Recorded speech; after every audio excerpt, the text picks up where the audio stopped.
Alright, quick shed update. It is Saturday, and honestly, Saturday is turning out to be about nice enough to paint. However, I'm just kind of getting into the prep work. I didn't really do a whole lot yesterday for no particular reason. Went over the dash already, super happy with that.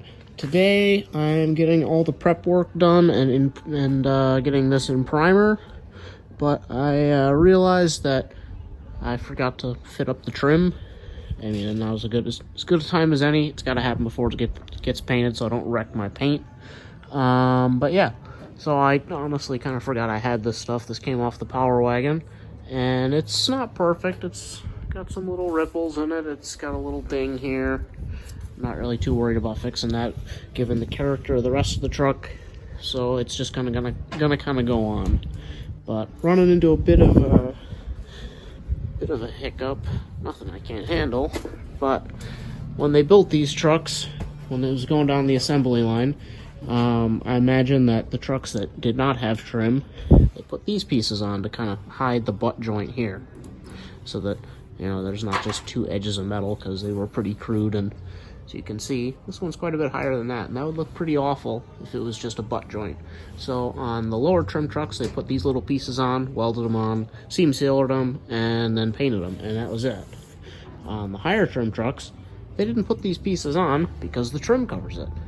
So in the interest of not getting too crazy here, all I'm doing here is I'm just grinding the top of this off, because it kind of hooks down. So just grind it off flush, use some vice grips to squeeze it together, because the thickness of two pieces of sheet metal is well within the tolerance of this, so that'll fit over it. So yeah, that's what's going on here. This is just loosely tossed on. I'm gonna get all the holes drilled for it. It's kind of a bitch to put these on, because you've got to have the edge hook over the drip rail and then roll the whole thing under. And it's tricky with it being curved in 2 dimensions, so that's fun. But I got this piece on. There's these little filler slices go here, so the whole thing has to go on like that, but it's fun doing it in 3 dimensions. So this piece goes right there, and I mean, this is how it looked on the other truck, just about. I mean, they're not anything special, but that will cover the gap nicely. There's one for the centerpiece here.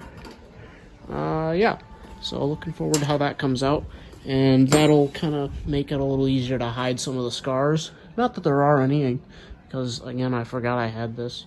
I got a little more cute with some of the finishing than I really had to, but I guess it makes for a little nicer end result. So, but it's all hidden under the trim. So before this actually goes on, I'm gonna take this into the school and at least the leading edge, get that all polished and nice. So that'll be good. But yeah, so that's what's going on today. Hopefully I can get this all in primer by the end of today, then sometime tomorrow paint it after the primer dries overnight. And I think what I'm gonna do, because I have to seam seal up in here, I think I'm gonna paint this down here and tape it off at the drip rail. And then for this stuff, I'm going to put the seam sealer in, probably a little bit after the fact, and then just kind of take a little bit of the paint that I've got, thin it out some, like thin it out more than it should be, just kind of brush it in there so that it looks kind of faded and crappy, like this.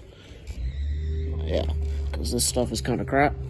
And that'll also make it so that there's not really any harsh tape lines. I can just kind of flow it out how I please. So, in the interest of being more neurotic than I need to be in preserving things that don't really need to be preserved for my own amusement, that's what we're gonna do. So yeah, but I guess more as more happens. Going along nice. Alright, quick shed update.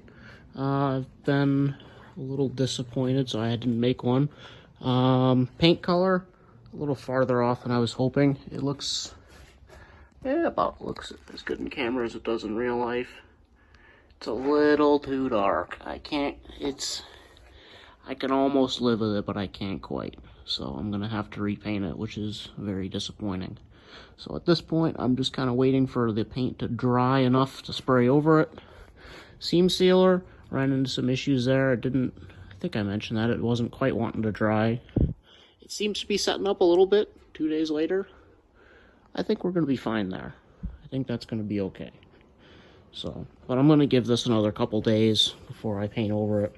And in the meantime, in order to keep busy, I've got the dash in, coming along nice. Got everything hooked up except for the speedometer. So that's pretty cool. I think the plan is here, I'm going to go ahead and get the dash put all the way back in, put the steering wheel on, drive it out, put the doors on, and then go buy a set of goggles and just drive around with no windshield for a little while, because I need to have this thing out of the shed in order to get started on some other projects and in order to kind of get cleaned up and begin the process of moving out. It's a few months away, but it's got to start happening sooner than later. So once this hog is out of the way, we can get started on that. But really, aside from the paint match, I'm very happy with how it all turned out. It looks about as good as I was hoping, if not a little better. But it's just the wrong color, which sucks. So I'm gonna give it another go at trying to match that, and we'll see what happens after I eat my delicious and, for once, actually nutritious lunch. Departure from the normal mac and cheese. So then I don't know if I mentioned this or not. So on my tailgate, it doesn't want to close now. I got it to close by ramming it shut. But I suspect when I welded in that repair, it shrunk the bed a little bit and twisted it. And now the bed sides are too close together. So I've got this glorious unit. Yes, the Porta-Power. Borrowed it from Andy. We're going to give that a go. I'm just going to kind of jack the bed apart. If it doesn't work, then I'm just going to have to slave away and try and make that not garbage. Probably by some form of butchery and cutting of welds and stretching and other nonsense. But yeah, it's disappointing, but we'll see. I'm really hoping the Porta-Power just kind of gives a little something and that'll work. So we'll see about that. But dash and getting it running. That's today's project. All right. I'll let you know when that's done. All right, quick shed update. I believe I mentioned that I was going to mix up another batch of paint, and I have mixed together. Had two. So this was a new quart of paint that I bought. This was one that I bought round one. As you can see, that's quite a bit brighter than it should be. So I had the brilliant idea of mixing a little bit of this with a little bit of this. That was pretty close. So then I added a little bit of gray and a little bit of black and a twinge of yellow. And we got that. Yeah. That is freaking close. I like that. For reference, that's what we were working with before. That's what I sprayed, that dark stuff. That's mint. Okay, so now that that's sorted out, looks like it's going to be paint day on Thursday. Give it enough time to cure, that'll be great. Other news, I got the Porta-Power out. That's mint. And I got the dash and the seat and everything all put together. So that's pretty cool. Starts right up.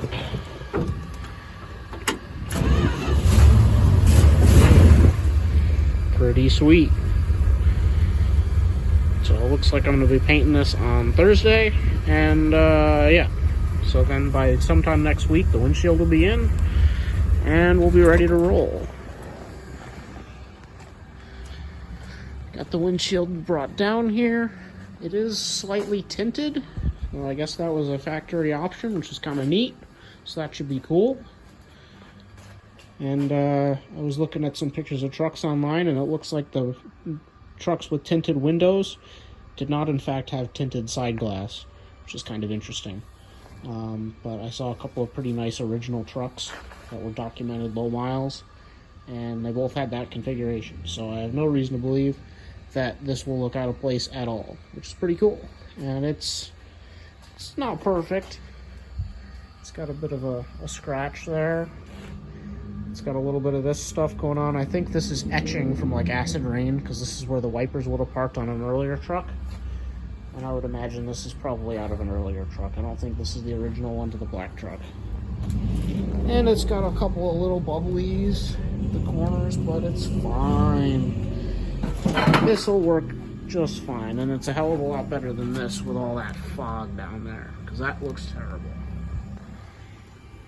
So yeah, that's what we got going on today. I think I'm going to do a little bit of moderate shed tidying and call it a night.